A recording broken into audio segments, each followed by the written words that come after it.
சட்டமன்ற உறுப்பினர் அக்கா வானதி ஸ்ரீனிவாசன் அவர்களே, இங்க வந்திருக்கக்கூடிய எல்லா இயக்கத்தினுடைய தலைவர்களே, தொண்டர்களே, உங்களுக்கு என்னுடைய வணக்கத்தை தெரிவித்துக் கொள்கின்றேன்.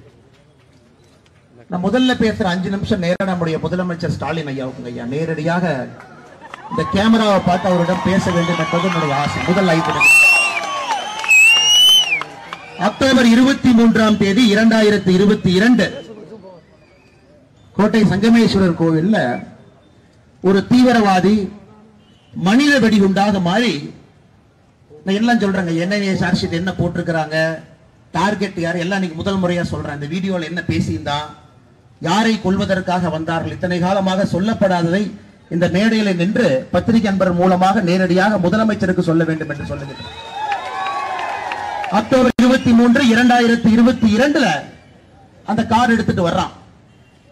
நேரடியாக வந்து மனித வெடிகுண்டாக கோயம்புத்தூர் மாநகரத்துக்குள்ள மக்கள் அதிகமாக போகக்கூடிய ஒரு துணி கடைக்குள்ள அந்த வண்டியை நிறுத்தணும். அந்த கார் வெடிக்கும் பொழுது அங்க இருக்கக்கூடிய தூண்கள் சேதமடைந்து அந்த கடையை கொலாப்ஸ் ஆகி கீழே விழணும். இந்த நோக்கத்திற்காக வரும் பொழுது அந்த கோவிலை தாண்டும் பொழுது அந்த ஸ்பீட் பிரேக்கர் மேல ஏறி இறங்குறான். அந்த கேஸ் சிலிண்டருடைய சர்க்கியூட் புடிங்குது, வண்டி அங்கேயே நிக்குது. இறங்கி தொலாவி பார்க்கறான், அது தள்ளி பார்க்கறான், அது வெடிச்சு அவன் இறந்துடுறான். பாரதிய ஜனதா கட்சியினுடைய எல்லா தலைவர்கள், தொண்டர்கள், சங்கத்தினுடைய எல்லா நம்முடைய மூத்தவர்கள் எல்லோரும் சொன்னது இது மனித வெடிகுண்டு தாக்குதல். முதலமைச்சர் அவங்க சொன்னது என்னன்னா, இது வந்து சிலிண்டர் பிளாஸ்ட் அப்படின்னாரு. ஒரு முதலமைச்சர் அவர்கள் எப்படி கொச்சையாக ஒரு மக்களுடைய உயிருக்கு பாதுகாப்பு இல்லாத நிலைமை ஏற்படும் பொழுது எப்படி பேசுறாங்க, தமிழகத்தினுடைய சட்டம் ஒழுங்கு எப்படி இருக்கு அப்படிங்கிறதுக்கு உதாரணம். அதன் பிறகு நடந்தது எதுவுமே நமக்கு தெரியாது. அதை உங்களிடம் சொல்ல வேண்டும் என்பதற்காகத்தான் நான் பேசுறேன் ஐயா. இந்த திட்டத்தை எங்க தீட்டுறாங்கன்னா, பிப்ரவரி 7ஆம் தேதி 2022 சத்தியமங்கலம் காட்டுல உமர் ஃபரூக் அப்படிங்கிற தலைமையில 8 பேர் சேர்றாங்க சத்தியமங்கலம் காட்டுல.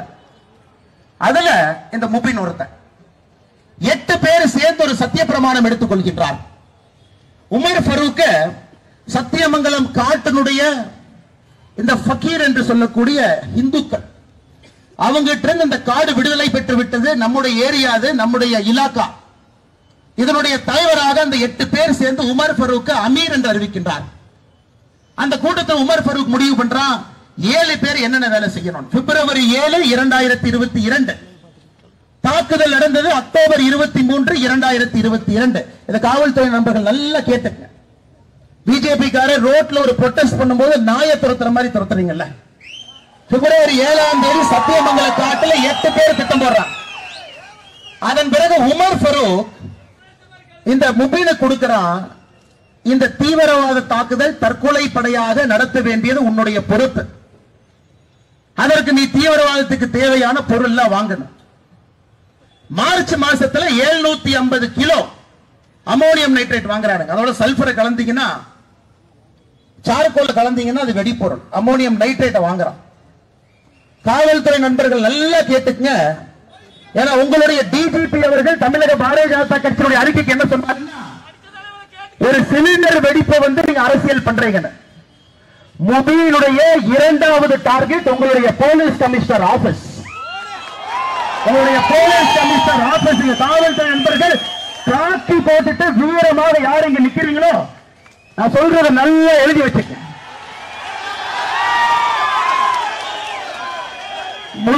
முதல் அட்டாக் துணிக்கடை. 7 அட்டாக் எழுதி வைக்கிறான் பேப்பர்ல. 7 அட்டாக் பண்ணணும். 7 பேர் 7 அட்டாக் பண்ணணும். முபீன் முதல் நாள். 2வதாக வர்றது அன்னையிலிருந்து 6 நாள் கழிச்சு அக்டோபர் 23 6 நாள் கூட்டிக்கங்க. உங்களுடைய காவல்துறை கமிஷனர் அலுவலகத்திற்கு அதே வண்டியை கொண்டு வந்து வெடிக்க வைக்கணும். காவல்துறை நீங்க என்ன சொன்னீங்க, இது வந்து சிலிண்டர் வெடிச்சிருச்சு. முதலமைச்சர் சொல்ற அப்படியே கிளிப்புள்ளை மாதிரி. ஃபர்ஸ்ட் நீங்க செத்து போயிருப்பீங்க சார், நாங்க செத்து இருக்க மாட்டோம். நாங்க 2வது. காவல்துறை உடையை போட்டுக்கொண்டு யார் கோயம்புத்தூர் மாநகரத்தில் காவல்துறை நின்று கொண்டிருக்கின்றீர்களோ, நீங்க அக்டோபர் 29ஆம் தேதி நீங்க பஸ்மமாயிருப்பீங்க. 23ஆம் தேதி நடந்தவுடன் பாரதிய ஜனதா கட்சி முதல் முறையா சொல்ல வேண்டிய கட்டாயங்க, இதை சொல்லித்தான் ஆகணும்.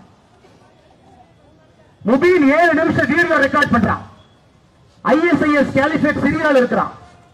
வீடியோ ரெக்கார்ட் பண்ணி 7 நிமிஷம் வீடியோ விரைவில் வெளியே வரும், நீங்க பாப்பீங்க. அது வெளியிட்டா ரொம்ப தப்பா போய். அந்த வீடியோல சொல்றான் எப்படி கழுத்தை அறுக்க வேண்டும், இஸ்லாம் மதத்தை நம்பாதவர்களை கழுத்தை எப்படி அறுப்பது, எப்படி கொலை பண்ணணும், ஃபக்கீர் எப்படி கொலை பண்ணணும். 7 நிமிஷம் வீடியோ ரெக்கார்ட் பண்ணி, அது பேரு பையத் அப்படிம்பாங்க. பையத் தீவிரவாதத்துல ISIS அது பேரு பையத். ஒருக்கா நீங்க பையத் கொடுத்துட்டீங்கன்னா நீங்கள் உங்களை அர்ப்பணிக்கின்றீர்கள் என்று அர்த்தம். பையத் பண்றான். எப்ப பண்றாங்க? அக்டோபர் 19ஆம் தேதி, 4 நாளைக்கு முன்னாடி ஒருத்த பையத் கொடுக்கிறான். 7 நாள் 7 நிமிஷம் வீடியோ போடுறான். வீட்டுல பேப்பர்ல டார்கெட் 7 டார்கெட்டை எழுதுறான். முதல் டார்கெட் ஆபரேஷனை காலையில 10:30 மணிக்கு பண்றதுக்காக 3 மணிக்கு வண்டி எடுத்துட்டு வர்றான். அக்டோபர் 29ஆம் தேதி உங்களுடைய போலீஸ் கமிஷனர் அலுவலகத்தை தகர்ப்பதற்கு 2வது உமர் ஃபரூக் குன்னூர்ல ஒளிஞ்சிருக்கான். ஆனா எங்க காவல்துறை நல்லா வேலை பார்க்கறீங்க சார், நல்லா வேலை பார்க்கறீங்க, நல்லா பார்க்கறீங்க. வயிறறிந்த முன்னாள் காவல்துறை அதே காக்கியை போட்ட கம்பீரத்தோடு நான் பேசுகின்றேன். இத்தனை நாட்களாக மரியாதையோடு எப்பவுமே காவல்துறை என்றால் மரியாதை. நீங்க எப்படி லைட்டா அப்படி டீல் பண்ணீங்க? அது ஒண்ணு இல்ல, அப்படி ஒரு குண்டு வீட்டுக்குள்ள பார்லஸ் குண்டு உருண்டுகிட்டு இருந்துச்சு. அந்த பிஜேபி காரனுக்கு வானத்திய காலத்துல எங்க வேலை இல்ல, சும்மா அந்த மைக்க பார்த்தா ஏதாச்சும் பேசுவாங்க. இது தீவிரவாத தாக்குதலே இல்லை. இன்னைக்கு வரைக்கும் இந்த கேஸ்ல தேசிய புலனாய்வு ஆணையம் 18 பேர்த்த கைது பண்ணிருக்காங்க. 18 பேர், ஒருத்தர் 2 பேர் இல்லைங்க, 4 சார்ஜ் ஷீட் போட்டிருக்காங்க. இன்னைக்கு பாருங்க, தெய்வத்தினுடைய அழைப்பு போல இந்த நிகழ்வுக்கு வருவதற்கு முன்புதான் நான் வானதி அக்கா உள்ளிட்ட எல்லா தலைவர்களும் அமித்ஷா கிட்ட சொன்னோம், கோயம்புத்தூருக்கு NIA வேண்டும் என்று. இப்பதான் அமித்ஷாஜி பதில் கடிதம் இன்னைக்கு வந்து கைக்கு, அதை பரிசீலனை செய்கின்றேன். கோயம்புத்தூருக்கு NIA கொண்டு வருவதற்கு மத்திய அரசு பரிசீலனை செய்யும் என்று பதில் கடிதம் போட்டிருக்காங்க. NIA வரட்டுங்க பார்க்கலாம்.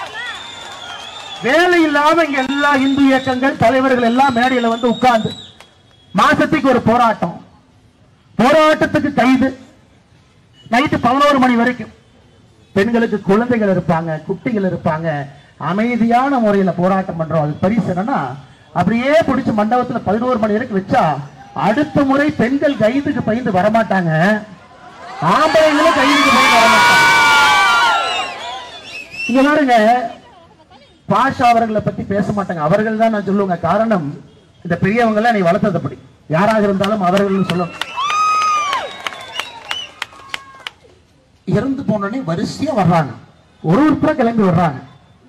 அண்ணன் சீமான் அவர்கள் சொல்றாங்க, தகப்பா அப்படின்னு. தகப்பா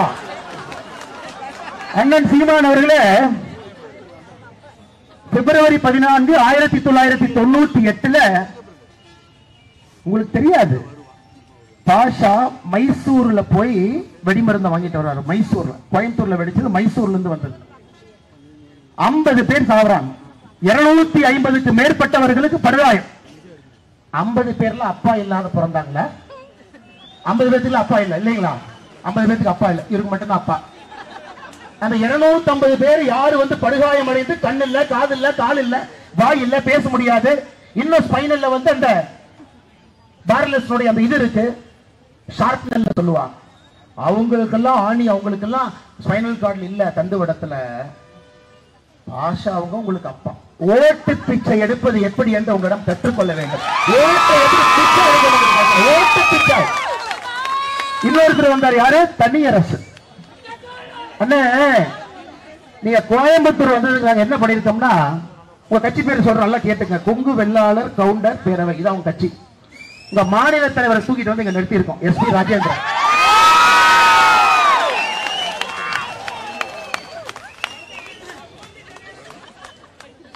அதனால எல்லாரும் நல்லா புரிஞ்சுக்கங்க ஐயா, எங்களுக்கும் உங்க வழியில அரசியல் பண்ண தெரியும், அது வேண்டாம். இயற்கையாக இந்த பாரதிய ஜனதா கட்சி வளர வேண்டும் என்று ஒன்று இருக்கின்றோம். திருமாவளவன் போடுறாரு, என்ன போடுறாருங்க? மாட்டியர், வீர வணக்கம், தியாகி. இதை விட மோசமாக ஓட்டு பிச்சை தமிழ்நாட்டில் யாருனாலும் எடுக்க முடியாது. உங்கள்கிட்ட தான் PhD கத்துக்கணும். ஓட்டு பிச்சை எடுப்பதற்கு அப்படியே கிளம்பி கோயம்புத்தூருக்கு வர்றாங்க. நான் முதல்ல போய் நிக்கட்டுமா? அந்த பூதோட வண்டியில் ஏத்துற வரைக்கும் கேமராவை பார்த்து நான் பக்கத்தில் நிக்கட்டுமா, இல்ல நாமளும் நடந்து போவோமே, அதுல ஒரு 4 ஓட்டு வரும். நம்ம கரெக்டா நடந்து போய் அங்கேயும் நின்னா அதுல ஒரு 8 ஓட்டு வந்தா மொத்தம் 12 ஓட்டு நமக்கு வரும்பா. அதனால் இந்த அரசியல் கட்சி தலைவர்களுக்கெல்லாம் ஒன்னே ஒன்று சொல்லிக்கிறோம். கோயம்புத்தூர் மக்களே, நீங்கள் விழித்துக் கொள்ள வேண்டும். தொண்டை தன்னை கிளிய கத்திக்கிட்டே இருக்கிறோம். அபாயம் வந்துருச்சு, இங்க பிரச்சனை சரி பண்ணணுங்க. கோயம்புத்தூர் வளர்ச்சி இந்த ஓட்டு பிச்சையால் நடக்காம இருக்கு. எங்கேயோ போக வேண்டிய கோயம்புத்தூர் அடைஞ்சு நிக்குதுங்க. ரோட்ல குண்டும் குழி, சுத்தமான காத்து கிடையாதுங்க, குடிக்கிறதுக்கு தண்ணி இல்லைங்க. ஆனா என்ன, ஓட்டு பிச்சை எடுக்கிறனால தைரியமா இருக்கிறாங்க, எப்படியாவது ஜெயிச்சிடலாம், நமக்கு தான் ஓட்டு பிச்சை போடுவாங்கல்ல அப்படி. அதனால இந்த நிகழ்வுல உங்களிடம் நான் வைக்கக்கூடிய வேண்டுகோள், நீங்க விழிக்கணுங்க, நீங்க விழிக்கணும். இந்த அருமையான ஊர் மோடி அவர்களுடைய நேரடி கட்டுப்பாட்டில் இருக்க வேண்டும். அடுத்த கட்டத்திற்கு எடுத்துட்டு போகணும். அதையெல்லாம் நீங்க சிந்திச்சு பார்க்கணும். அதெல்லாம் சிந்திச்சு பார்க்கணும். என்னையுடைய சார்ஜ் ஷீட் நான் சொல்றது உண்மையான, இதுல பாதி விஷயம் நான் சொன்னது நீங்க படிச்சு பார்க்கலாம். இன்டர்நெட் போங்க, 4 சார்ஜ் ஷீட் போட்டிருக்கா, என்ன எழுதியிருக்கான்னு படிங்க. இதை விட மோசம் பாருங்க, நாளைக்கு இவங்க சொல்லுவாங்க ஸ்டாலின் ஐயா அப்படின்னா இந்த அண்ணாமலைக்கு வேலை இல்லை, இவனே அந்த முபின் வீட்டுக்குள்ள போய் ஒரு பேப்பர் எடுத்து எழுதி வச்சுட்டு வந்துட்டான் இல்லைங்களா. அதுக்கு ஸ்டாலின் ஐயாக்கு ஒரு ப்ரூஃப் கொடுப்போம். இவனு எல்லாமே இந்த இஸ்லாமிக் ஸ்டேட் கொர்சான் அப்படிங்கிற அமைப்புக்கு வந்து அண்டர். அந்த இஸ்லாமிக் ஸ்டேட் அப்படிங்கிறது என்ன சொல்லுதுனாங்க, central Asia, Uzbekistan, Pakistan, Afghanistan, north India, south India எல்லாம், சவுத் ஏசியா எல்லாம் ஒரு இஸ்லாமிய அமைப்பு கீழே வரணும், அங்கே ஷாரியால வர வேண்டும் என்பது ISIS கொரசானுடைய ஒரு இது. அந்த கொரசான் அக்டோபர் மாசம் நியூஸ் லெட்டர் போடுறான். கோயம்புத்தூர்ல ஒருத்தன் பையத்து கொடுத்துட்டு அங்க இருக்கக்கூடிய ஃபக்கீரை எல்லாம் கொல்ற கிளம்பி இருக்கான், அவனை நாங்கள் பாராட்டுகின்றோம். யாருங்க சொல்றாங்க, நாம சொல்ல, இந்த அமைப்பினுடைய newsletter voice of Khorasan October மாசம் சொல்றான். அல்ல, காவல்துறை நண்பர்களுக்கு அன்பான வேண்டுகோள், நாங்கள் அமைதியை விரும்புபவர்கள், அதுல எந்த மாற்று கருத்து யாருக்கு வேண்டாம். இத்தனை பேர் இருந்தாலும் இந்த கூட்டம் முடிஞ்சு ஒருத்தர் கூட நகராம அப்படியே வருவாங்க. வண்டி ஏறணுமா ஏறுறோம், மண்டபத்துக்கு போகணுமா போறோம், 11:30 வரைக்கும் இருக்கணுமா இருக்கிறோம். இந்த காலையில காவல்துறை யார்ட்டே சொன்னாங்க, 3 நாள் லீவ் இருக்கு பார்த்து பண்ணுங்க, அப்புறம் 3 நாள் உள்ள போனா திங்கக்கிழமை தான் வர முடியும். சரி, 3 நாள் இருந்தாலும் கூட்டிட்டு போங்க. இந்த கைது பண்ற இடத்துல இந்த வெஜ் நான்வெஜ் மாத்தி போற மாதிரி போடாம கரெக்டா கொடுங்க. அதனால் அன்பு சொந்தங்களே, நாம் விழிக்க வேண்டிய நேரம் இது, மாற்றத்திற்கான நேரம். இதே பாஷா 2003 என்ன சொன்னாருங்க, கோயம்புத்தூர் கோர்ட்ல அப்படி இங்கேயும் கூட்டிட்டு போறாங்க. அங்க பத்திரிகை நண்பரை பார்த்து கத்துறாரு, நரேந்திர மோடி மட்டும் கோயம்புத்தூருக்குள்ள வண்ணா கொன்றுவேன். அதெல்லாம் மறந்துட்டீங்களான்னு தெரியல. 2003 கோர்ட்டுக்குள்ள எடுத்துட்டு போறாங்க, அப்படியே பத்திரிகை பார்த்து கத்துறாரு, மோடி மட்டும் கோயம்புத்தூருக்கு வந்தா கொன்றுவேன். 2003 மோடி அப்ப குஜராத்தினுடைய முதலமைச்சர். மோடி அவர்கள் கோயம்புத்தூருக்கு வந்தாரு, காஞ்சிபுரத்துக்கு வந்தாரு, குஜராத்துக்கு போனாரு, பிரதமர் ஆயிட்டாரு, கோயம்புத்தூருக்கு வந்தாரு, ரோட் ஷோ நடத்திட்டார். அதனால் நண்பர்கள் நன்றாக புரிந்து கொள்ள வேண்டும், அரசியல் கட்சியும் நன்றாக புரிந்து கொள்ள வேண்டும். ஓட்டு பிச்சு அண்ணன் உதயநிதி ஸ்டாலினை பத்தி சொன்னார். அவர் இந்த கிறிஸ்துமஸ் வந்துருச்சுன்னா எங்கிருந்து ஒரு பூதம் கிளம்பிடுற, உள்ள இருந்து கிளம்பு. அண்ணா இத்தனை முறை சொல்றேன் அண்ணா, சொல்லு, நான் தப்பு இல்லைண்ணா, நானும் ஒரு கிறிஸ்தவன் சொல்லிட்டு போனா, நானும் ஒரு இஸ்லாமிய சொல்லிட்டு போனா, ஒரே ஒரு முறை நானும் ஒரு ஹிந்துன்னு சொல்லிட்டு போயிடுறேன் சைட்ல. அதுக்கு வாய் வராது, அதற்கு சுத்தமா வாய் வராதுங்க. எதுக்கு சொல்லணும், பெருமை மிகுந்த அப்படின்னு அங்க வரும், இங்க வராது. இன்னைக்கு உண்மையால் நான் சொல்றேங்க, வயிறு சொல்றேன், இஸ்லாமிய சொந்தங்களும் கிறிஸ்தவ சொந்தங்களும் நீங்களும் பாதுகாப்பா இருக்கணும்னா இந்த ஓட்டு பிச்சை எடுக்கணும்னு வீட்டுல முதல்ல நீங்க அனுப்பு. மோடி ஐயா இந்த ரோட் ஷோ கோயம்புத்தூர்ல முடிச்சுட்டுங்க, கோயம்புத்தூர் குண்டு வெடிப்புல உயிரிழந்த 58 பேருக்கு அஞ்சலி செலுத்தினார். நல்லா கேட்டுங்க இஸ்லாமிய கிறிஸ்தவ சொந்தங்களே, இறந்து போன இஸ்லாமியர்களுக்கும் அஞ்சலி செலுத்தினார். நாங்க பாரதிய ஜனதா கட்சியோ, இங்க இருக்கக்கூடிய இயக்கமோ, சங்கமோ, RSSஓ இவங்க வந்து இந்து, இவங்க வந்து கிறிஸ்டியன், இவங்க வந்து முஸ்லீம், மோடிஜி வந்து இவங்க எல்லாம் பண்ண மாட்டாங்க. பாருங்க, போட்டோ எடுத்து பாருங்க, பத்திரிகை நண்பர்கள்ட்ட கேளுங்க. எங்களை பொறுத்தவரை இந்தியர்கள் தமிழர்கள் தான் எங்க அடையாளங்க, வேற எதுவும் கிடையாது. இவங்க ஒரு மதத்தை பற்றி தவறாக பேசும் பொழுது இங்க இருக்கக்கூடிய தலைவர்கள் எல்லோரும் பேச வேண்டிய கட்டாயம் நமக்கு இருக்கு. 1993 ஆகஸ்ட் மாசம் RSS ஆபீசர் வெடி வச்சு தகர்த்தாங்க. நீங்க ஜஸ்ட் பாருங்க, கொஞ்சம் ரிவைண்ட் பண்ணி பாருங்க. தமிழர்களுடைய மிகப்பெரிய வியாதி என்னடாங்க, மறதி என்பது தமிழர்களுடைய மிகப்பெரிய வியாதி. இந்த வியாதி இருக்கிற வரைக்கும் ஓட்டு பிச்சை எடுக்கிறவன் தமிழ்நாட்டில் அரசியல் இருந்துகிட்டே இருப்பான். ஆகஸ்ட் 1993 RSS அலுவலகம் தகரப்பட்ட பொழுது அல்லுமாவை கைது பண்ணாங்க. 1997 ஜனவரி மாசம் முக்கிய குற்றவாளிகள் எப்படிங்க பெயில்ல வெளியே வந்தாங்க. எப்படி பெயில்ல வந்தாங்க? அவங்க பாட்டுக்கு வந்துருவாங்களா? ஆஜராக வேண்டிய பப்ளிக் ப்ராசிக்யூட்டர் ஆஜராகவில்லை. ஆட்சி யாருது? திராவிட முன்னேற்ற கழகம். ஜனவரி 1997 அல்லுமா 8 பேர் வெளியே வர்றான். பிப்ரவரி 14 1998 அதே அல்லுமா கோயம்புத்தூர் குண்டுவெடிப்பு நடத்துறான். பரிசு என்ன கொடுத்தாங்க தெரியுங்களா? இத்தனை பேர்த்த கைது பண்ணிட்டோம். 2009 அண்ணா நூற்றாண்டு விழால அது ஒரு 9 பேர்த்த நிரபராதி விடுதலை பண்ணி விட்டு 9 பேர் சேர்த்தியாச்சு. சமீபத்தில் ஈரோடு கிழக்கு இடைத்தேர்தல் அண்ணன் மஸ்தான் சொல்றார், பாஷா அவர்கள் உட்பட கோயம்புத்தூர் குண்டுவெடிப்புல சிறையில் இருக்கக்கூடிய இஸ்லாமிய தீவிரவாதிகளை இந்த அரசு விடுதலை செய்யும் சொல்றார். இந்த வேலையில்லாத பாரதிய ஜனதா கட்சி, இந்த வேலையில்லாத தலைவர்கள் தொண்டர்கள் ஆளுநரை போய் பார்த்து மனுவை கொடுத்து அதை நிறுத்தி வச்சு பெரிய பஞ்சாயத்தாய் நிறுத்தி வச்சாங்க. ஆனால் அன்பு சொந்தங்களே, நாம் இங்கே ஒருங்கிணைத்திருக்கின்றோம். இது முக்கியம். கோயம்புத்தூர்ல காவல்துறைக்கு ஒரு மெசேஜ் கொடுத்திருக்கோம், ஐயா நேர்மையா இருக்கு. பிஜேபி கார 2 பேர் வந்து திமுக ஆட்சி சரியில்லைன்னு ஒரு ப்ரொடெஸ்ட் பண்ண வந்தா 2 பேர்த்த வீட்டில் அரெஸ்ட் பண்றீங்க. 1000 பேர் தீவிரவாதியினுடைய ஊர்வலத்துக்கு வந்திருக்கிறான். பந்தோபஸ்த் கொடுத்து பார்த்து கொண்டிருக்கின்றீர்கள். இது நியாயமாங்க ஐயா? இது நியாயமா? நியாயமாங்க ஐயா? நியாயமா? நீங்களே சொல்லுங்க. உங்களுடைய அலுவலகத்தை அக்டோபர் 29ஆம் தேதி தகர்ப்பதற்கு ஒரு சூசைட் பாம்பர் குன்னூர்ல இருக்கிறான். உமர் ஃபரூக் அவன் பேர், நல்ல டைரியில் எழுதி வச்சுக்கங்க. அவங்களையும் காட்டி கொடுத்ததும் பாரதிய ஜனதா கட்சி தாங்க. என்ஐஏக்கு போகணும். இதை பார்த்தா அது சூசைட் பாம்பு பிளாஸ்ட் மாதிரி இருக்கு. அதனாலதான் ஐயா நீங்களும் தப்பிச்சீங்க. அதனால் தயவு செய்து ஒரு தவறான கட்டளையை யார் பிறப்பித்தாலும் அந்த கட்டளையை ஏற்க மறுங்கள்.